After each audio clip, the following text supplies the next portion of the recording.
আর সহ্য করতে পারছি না রাজা। একটু সহ্য করো রানী, দাইমা কেন এখনো আসছে না? রানীর কি হলো গো? নানা ইচ্ছে, রাজার যদি সন্তান হয় তাহলে আমি এই রাজ্যের কোনোদিনও রাজা হতে পারবো না। আরে তুমি ভাবছো কেন?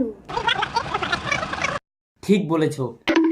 ও দাইমা, তাড়াতাড়ি বলো মন্ত্রী বাবু, রানীমার বাচ্চা ধরতে যাবো। ওই বাচ্চাকে জন্মের সাথে সাথেই তোমাকে মেরে দিতে হবে। না না বাবু, আমি এসব পারবো নি। দাইমা তোমাকে প্রাণদণ্ড দেবো। বহু মূল্য মুক্ত মালা। রানীমার দাগুর দাগুর ব্যথা দিন। না না, এত সুন্দর বাচ্চাটারে আমি মারতে পারবো নি।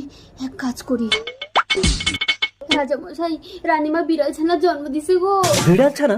রাজ্যবাসী শুনলে তোমাকে পাপি রাজা বলবে। তুমি এই বিড়াল ছানাকে জঙ্গলে ছেড়ে দিয়ে আসো। আর শোনো, সবাইকে বলবে রানী মৃত সন্তানের জন্ম দিয়েছে। যাও। ঠিক আছে, তাই হইব। এই যে মহারানী, মহাপুণ্য করেছো, ওঠো।